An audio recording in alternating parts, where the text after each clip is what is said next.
Hi students, welcome back to our channel. അപ്പോൾ നമ്മളിന്ന് ബയോളജിയിൽ ടിഷ്യൂസ് ചാപ്റ്ററിൽ പ്ലാന്റ് ടിഷ്യൂസിനെ ബേസ് ചെയ്തിട്ടുള്ള എക്സ്ട്രാ ക്വസ്റ്റ്യൻസ് ആണ് ചെയ്യാൻ പോകുന്നത്. അപ്പോൾ നമുക്ക് ഫസ്റ്റ് ക്വസ്റ്റ്യൻ എന്താണെന്ന് നോക്കാം. What do you understand by differentiation? Differentiation എന്ന് വെച്ചാൽ എന്താണ്? ഒരു പ്ലാന്റിൽ ഡിഫറൻസിയേഷൻ നടന്നു എന്ന് പറഞ്ഞു കഴിഞ്ഞാൽ മെരിസ്റ്റമാറ്റിക് ടിഷ്യൂ, ആ പ്ലാന്റ് ഗ്രോ ചെയ്യുമ്പോൾ ഏത് ടിഷ്യൂ ആയിരിക്കും ഉണ്ടാവുക? Meristematic tissue. ആ മെരിസ്റ്റമാറ്റിക് ടിഷ്യൂവിന് ഡിവൈഡ് ചെയ്യാനുള്ള ഒരു മെരിസ്റ്റമാറ്റിക് ടിഷ്യൂ ഡിവൈഡ് ചെയ്താണ് പ്ലാന്റ് ഗ്രോ ചെയ്തുകൊണ്ടിരിക്കുന്നത്. അപ്പോൾ ആ ഒരു എബിലിറ്റി, ആ ഡിവൈഡ് ചെയ്യാനുള്ള ആ ഒരു എബിലിറ്റി മെരിസ്റ്റമാറ്റിക് ടിഷ്യൂവിന് നഷ്ടപ്പെടുമ്പോൾ അത് പെർമനൻറ്റ് ടിഷ്യൂ ആയിട്ട് മാറും. മെരിസ്റ്റമാറ്റിക് ടിഷ്യൂവിന് ഡിവൈഡ് ചെയ്യാനുള്ള എബിലിറ്റി നഷ്ടപ്പെടുമ്പോൾ അതൊരു പെർമനൻറ്റ് ടിഷ്യൂ ആയിട്ട് മാറും. അപ്പോൾ ആ ഒരു പ്രോസസ്സിനെയാണ് നമ്മൾ ഡിഫറൻസിയേഷൻ എന്ന് പറയുന്നത്. അപ്പോൾ ഡിഫറൻസിയേഷൻ എന്ന് പറയുന്നത് when meristematic tissue lose their ability to divide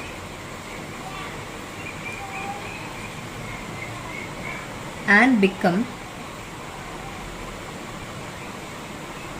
permanent in shape. ഏത് ഷേപ്പായിരുന്നോ ആ ഷേപ്പിൽ തന്നെ ആയിരിക്കും പിന്നെ കണ്ടിന്യൂസ് ആയിട്ടിരിക്കാം. ഏത് സൈസിലാണോ ആ സൈസിൽ തന്നെയാണ് പിന്നെ ഇരിക്കാം. ആൻഡ് ഫങ്ഷൻ, അതിൻ്റെ ഫങ്ഷൻ എന്തൊക്കെയാണോ അതും കോൺസ്റ്റൻ്റ് ആവും. ഇനി അത് മാറി വരില്ല. അപ്പോൾ the process is called differentiation.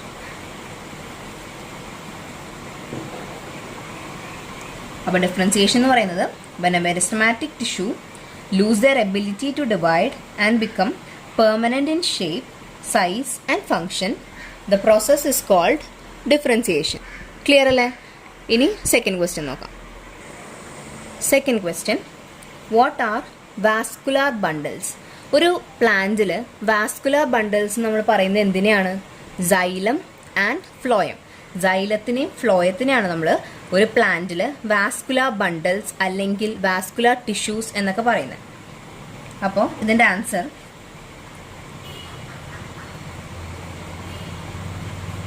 vascular bundles consist of xylem and phloem. അപ്പോൾ xylem phloem ഇതിനെയാണ് നമ്മൾ ഒരു പ്ലാന്റിൽ വാസ്കുലാർ ബണ്ടിൽസ് എന്ന് പറയുന്നത്. ഇനി third question, name the tissue which is responsible for increase in length of stem and root. അപ്പോൾ ഒരു ഗ്രോത്തിന് റിസൾട്ട് ചെയ്യുന്നത് മെരിസ്റ്റമാറ്റിക് ടിഷ്യൂ ആണെന്ന് നമുക്കറിയാം. എത്ര ടൈപ്പ് മെരിസ്റ്റമാറ്റിക് ടിഷ്യൂ ഉണ്ട്? 3 ടൈപ്പ് മെരിസ്റ്റമാറ്റിക് ടിഷ്യൂസ് ഉണ്ട്. ഒന്ന് എപ്പിക്കൽ മെരിസ്റ്റം, രണ്ടാമത്തത് ഇന്റർകാലറി മെരിസ്റ്റം, പിന്നെ ലാറ്ററൽ മെരിസ്റ്റം. ഇതിലേതാണ് ലെങ്ത് കൂട്ടാൻ വേണ്ടി അല്ലെങ്കിൽ ഒരു പ്ലാന്റിന്റെ ഹൈറ്റ് കൂട്ടാൻ വേണ്ടി ഹെൽപ്പ് ചെയ്യുന്നത് എന്നാണ് ചോദിച്ചിട്ടുള്ളത്. അപ്പോൾ നമുക്കറിയാം ഒരു പ്ലാന്റിന് ഹൈറ്റ് വെച്ച് വരുന്നതും അതിൻ്റെ ആ ലെങ്ത് ടിപ്സിലായാലും ഗ്രോത്ത് ടിപ്സിലാണ് ഈ ടിഷ്യൂ പ്രസന്റ് ആയിട്ടുള്ളത്. അതാണ് ഗ്രോത്ത് റിസൾട്ട് ചെയ്യുന്നത്, ഹൈറ്റിന് ഗ്രോത്ത് റിസൾട്ട് ചെയ്യുന്നത്. അപ്പോൾ ഏത് ടിഷ്യൂ ആയിരിക്കും? ഇന്റർകാലറി ആണോ, അതോ എപ്പിക്കൽ മെരിസ്റ്റം ആണോ, അതോ ലാറ്ററൽ മെരിസ്റ്റം ആണോ? Epical meristem. കാരണം നമ്മൾ പഠിച്ചിട്ടുണ്ട് എപ്പിക്കൽ മെരിസ്റ്റം ആണ് ഗ്രോയിങ് ടിപ്സിൽ പ്രസന്റ് ആയിട്ടുള്ളത്. അപ്പോൾ ഇതിൻ്റെ ആൻസർ എപ്പിക്കൽ മെരിസ്റ്റം.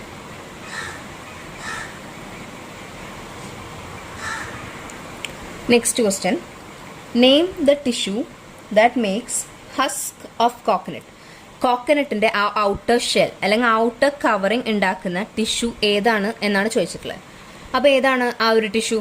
സ്ക്ലീറൻകൈമ ടിഷ്യൂ. സ്ക്ലീറൻകൈമ നമുക്കറിയാം ഔട്ടർ കവറിങ് പ്രൊട്ടക്ഷൻ കൊടുക്കാനാണ്, അത് നോൺ ലിവിങ് ആണ്. അപ്പോൾ ഹസ്ക് ഓഫ് കോക്കനട്ടിൽ പ്രസന്റ് ആയിട്ടുള്ളത് സ്ക്ലീറൻ കൈമ ടിഷ്യൂ ആണ്. Sclerenchyma tissue. Next question, name the living component common to both complex permanent tissues found in plants. What is its function? Complex permanent ടിഷ്യൂവിൽ നമുക്കറിയാം 2 type ഉണ്ട്, xylem, phloem. അപ്പോൾ ഇത് രണ്ടിലും common ആയിട്ടുള്ളതോ ആവണം. അതിൻ്റെ കൂടെ എന്താണ്, ലിവിങ് കമ്പോണൻറ്റ്, ലിവിങ് ആയിരിക്കണം, നോൺ ലിവിങ് ആവരുത്, ലിവിങ് സ്ട്രക്ചറും ആയിരിക്കണം. അപ്പോൾ സൈലത്തിലും ഫ്ലോയത്തിലും കോമണുമാണ് ലിവിങ്ങും ആയിട്ടുള്ള സ്ട്രക്ചർ എന്ന് പറയുന്നത് പാരൻകൈമ ടിഷ്യൂ ആണ്. സൈലത്തിൽ സൈലം പാരൻകൈമയും ലിവിങ് ആണ്, ഫ്ലോയത്തിൽ ഫ്ലോയം പാരൻകൈമയും ലിവിങ് ആണ്. അത് കഴിഞ്ഞിട്ട് നെക്സ്റ്റ് ക്വസ്റ്റ്യൻ ചോദിച്ചിട്ടുള്ളത് വാട്ട് ഈസ് ഇറ്റ്സ് ഫംഗ്ഷൻ, അതിൻ്റെ ഫംഗ്ഷൻ എന്താണെന്നാണ് ചോദിച്ചിട്ടുള്ളത്. അപ്പോൾ സൈലത്തിൽ വാട്ടർ കണ്ടക്ട് ചെയ്യാനാണ് ഫംഗ്ഷൻ, കാരണം നമുക്കറിയാം സൈലം കണ്ടക്ട് ചെയ്യുന്നത് എന്താ, വാട്ടറാണ്.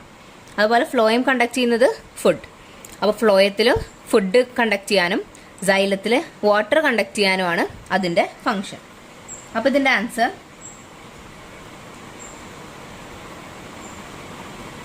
Living component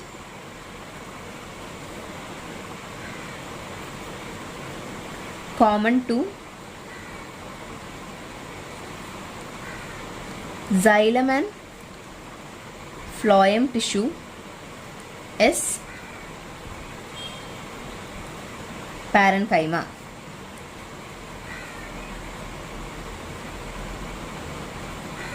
Its function is to store food. ആ ഒരു ഫംഗ്ഷൻ കൂടെ ഉണ്ട് പാരൻകൈമ ടിഷ്യൂവിന്. ഫുഡ് സ്റ്റോർ ചെയ്യാനുള്ള ആ ഒരു ഫംഗ്ഷനും കൂടെ സൈലത്തിലുണ്ട് ഫ്ലോയത്തിലുണ്ട്. To store food and help in conduction of water in xylem and food in phloem. Sixth question. Epidermis is thicker in desert plants. Give reason. Epidermis എന്ന് പറഞ്ഞാൽ എന്താ, ഒരു പ്ലാന്റ്സിൻ്റെ ഔട്ടർ കവറിങ്. അപ്പോൾ ഔട്ടർ കവറിങ് ഡെസേർട്ട് പ്ലാന്റ്സിൽ കുറച്ചുകൂടെ തിക്കറാണ്. അതെന്തുകൊണ്ടാണ് എന്നാണ് ചോദിക്കുന്നത്. അപ്പോൾ അത് നമുക്കറിയാം, ഡെസേർട്ടിൽ ഹീറ്റ് കൂടുതലാണ് അല്ലെങ്കിൽ ചൂട് കൂടുതലാണ്. അപ്പോൾ വാട്ടർ ലോസ്, പ്ലാന്റ്സിൽ നിന്ന് വാട്ടർ ലോസ്, എക്സസ് ആയിട്ട് വാട്ടർ ലോസ് നഷ്ടപ്പെടും. അപ്പോൾ പ്ലാന്റ്സിന് വാട്ടർ ഇല്ലാതെ എന്തായാലും ലിവ് ചെയ്യാൻ പറ്റില്ല. അപ്പോൾ എക്സസ് ആയിട്ട് അങ്ങനെ ഒരു വാട്ടർ ലോസ് ഉണ്ടാവാതിരിക്കാനാണ് ഈ എപ്പിഡെർമിസ് അവർക്ക് തിക്കറായിട്ട്, ആ ഔട്ടർ കവറിങ് തിക്കറായിട്ട് കൊടുത്തിട്ടില്ല എന്ന് മാത്രമല്ല, അതിന് മുകളിൽ ഒരു waxy layer, cuticle layer, waxy ആയിട്ടുള്ളൊരു ക്യൂട്ടിക്കൽ ലെയറും കൂടെ പ്രസൻ്റ് ആണ്. ഒരു വാട്ടർ പ്രൂഫ് ലെയർ എന്നൊക്കെ നമ്മൾ പറയുന്ന പോലെ. അപ്പോൾ അത് നമ്മുടെ പ്ലാന്റിൽ നിന്ന് പുറത്തോട്ട് വാട്ടർ കടത്തിവിടില്ല. അപ്പോൾ എന്തായാലും എക്സസ് ആയിട്ടുള്ള വാട്ടർ ലോസ് നടക്കില്ല. അപ്പോൾ എപ്പിഡെർമിസ് തിക്കർ ആവാനുള്ള റീസൺ അതാണ്. ഒന്ന്, അവിടെ ഭയങ്കര ചൂട് കൂടുതലാണ്, അതുകൊണ്ട് പ്ലാന്റ്സിന് സർവൈവ് ചെയ്യാൻ അവർ ചെയ്യുന്ന ഒരു കാര്യമാണ് എപ്പിഡെർമിസ് തിക്കറായിട്ട് കൊടുക്കുന്നത്. അപ്പോൾ ഇതിൻ്റെ answer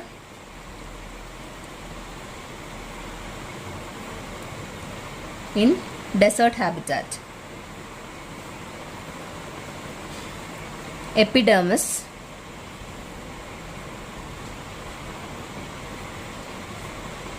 is thick.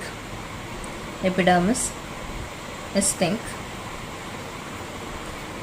and are covered with waxy cuticle layer in order to avoid excess loss of water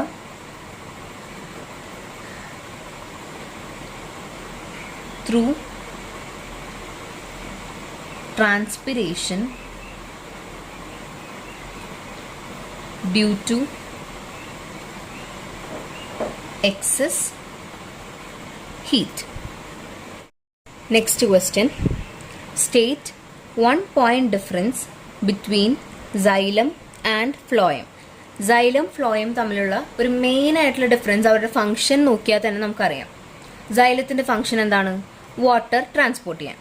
ഫ്ലോയത്തിൻ്റെ function എന്താണ്? ഫുഡ് ട്രാൻസ്പോർട്ട് ചെയ്യാൻ. അപ്പോൾ ആ ഒരു ഫംഗ്ഷൻ തന്നെ നമുക്ക് അവർ തമ്മിലുള്ള ഒരു ഡിഫറൻസ് ആയിട്ട് എഴുതാൻ പറ്റും. അപ്പോൾ xylem conducts water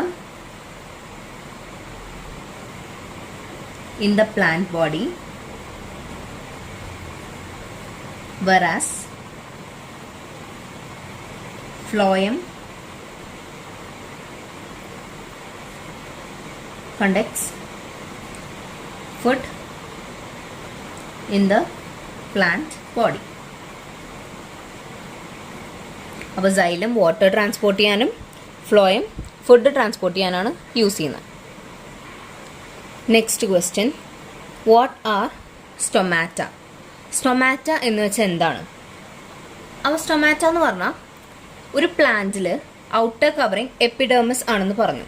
epidermis layer ആണ് ഔട്ടർ കവറിങ്. ആ എപ്പിഡെർമിസ് ലെയറിൽ ചെറിയ ചെറിയ പോർസ് പ്രസൻ്റ് ആണ്, ചെറിയ ചെറിയ ഹോൾസ് അല്ലെങ്കിൽ പോർസ് പ്രസൻ്റ് ആണ്. അപ്പോൾ ആ സ്മോൾ സ്മോൾ പോർസിനാണ് നമ്മൾ സ്റ്റൊമാറ്റ എന്ന് പറയുന്നത്. സ്റ്റൊമാറ്റ നമുക്ക് ട്രാൻസ്പിറേഷൻ, പ്ലാന്റിൽ ട്രാൻസ്പിറേഷൻ നടക്കാൻ ഹെൽപ്പ് ചെയ്യും. അങ്ങനെ ഓരോ കാര്യങ്ങൾക്ക് സ്റ്റൊമാറ്റ ഹെൽപ്പ് ചെയ്യുന്നുണ്ട്. അപ്പോൾ സ്റ്റൊമാറ്റ എന്ന് പറയുന്നത് എപ്പിഡെർമിസ് ലെയറിൽ ഉള്ള സ്മോൾ പോർസിനെ നമ്മൾ പറയുന്ന പേരാണ് സ്റ്റൊമാറ്റ. അപ്പോൾ ഇതിൻ്റെ answer stomata are the small pores present in the epidermis of leaf. Our next question, what is responsible for increase in girth of the stem or root? അതായത് ഗിർത്ത് എന്ന് പറഞ്ഞാൽ ഒരു പ്ലാന്റിന്റെ സ്റ്റെം പാർട്ട് തടി വെച്ച് വരാൻ. അതായത് നമ്മളൊരു ചെറിയ പ്ലാന്റ് നോക്കുമ്പോൾ അതിന്റെ സ്റ്റെമ്മിന്റെ തിക്നെസ്സും ഒരു വലിയ മരത്തിന്റെ തിക്നെസ്സും ഒരുപോലെയല്ല, അതിന്റെ വൈഡ് ആയിട്ടുണ്ട്. അത് തിക്കൻഡായിട്ട് വൈഡായിട്ടാണ് വലിയൊരു മരത്തിലുള്ളത്. അപ്പോൾ ആ സ്റ്റെം അങ്ങനെ ഒരു തടി കൂടി വരാൻ റീസൺ എന്ന് പറയുന്നത് ഏത് ടിഷ്യൂ ആണ് എന്നാണ് ചോദിച്ചിട്ടുള്ളത്.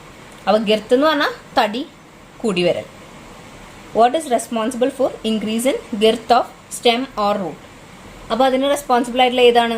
നമുക്കറിയാം, ലാറ്ററൽ മെരിസ്റ്റം.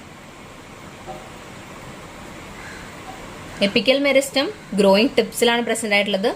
ഇന്റർകാലറി മെരിസ്റ്റം ഇന്റർ നോഡ്സിലാണ് പ്രസന്റ് ആയിട്ടുള്ളത്. ഇനി girth of the stem increase ചെയ്യാൻ റെസ്പോൺസിബിൾ ആവുന്നത് ലാറ്ററൽ മെരിസ്റ്റമാണ്. The girth of the stem or root increases due to lateral meristem. Next question, presence of which chemical in cork cells make them impervious to water and gases? impervious എന്ന് പറഞ്ഞാൽ allow ചെയ്യുന്നില്ല, അകത്തേക്ക് allow ചെയ്യുന്നില്ല. അപ്പോൾ എന്ത് കെമിക്കലിന്റെ presence കൊണ്ടാണ് കോർക്കിൽ വാട്ടറും ഗ്യാസസും ഒന്നും അകത്തേക്ക് അലൗഡ് അല്ലാത്തത്? നമുക്കറിയാം, കോർക്കിൽ പ്രസന്റ് ആയിട്ടുള്ള കെമിക്കൽ സബ്സ്റ്റൻസ് എന്താണ്? സുബറിൻ. സുബറിൻ എന്നൊരു കെമിക്കൽ സബ്സ്റ്റൻസ് കാരണമാണ് കോർക്ക് വാട്ടറിനെയും ഗ്യാസസിനെയൊന്നും ഉള്ളിലോട്ട് കടത്തിവിടാത്തത്. Next question, which tissue in plants provide them flexibility? ഒരു പ്ലാന്റിന് ഫ്ലെക്സിബിലിറ്റി കൊടുക്കുന്ന ടിഷ്യൂ ഏതാണ് എന്നാണ് ചോദിച്ചിട്ടുള്ളത്. അപ്പോൾ നമുക്കറിയാം, ഒരു പ്ലാന്റിനെ ഫ്ലെക്സിബിൾ ആക്കുന്നത് അല്ലെങ്കിൽ ആ ഒരു സ്ട്രെച്ചിങ് എബിലിറ്റി കൊടുക്കുന്നത് കോളൻ കൈമ ടിഷ്യൂ ആണെന്ന്. അപ്പോൾ ഒരു പ്ലാന്റിന് ഫ്ലെക്സിബിലിറ്റി കൊടുക്കുന്ന ടിഷ്യൂ ഏതാണ്? കോളൻ കൈമ.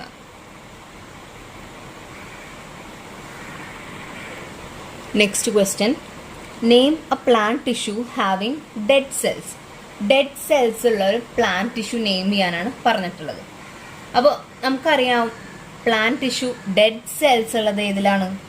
സ്ക്ലീറൻ കൈമ ടിഷ്യൂസിലാണ്. സ്ക്ലീറൻ കൈമ ടിഷ്യൂ.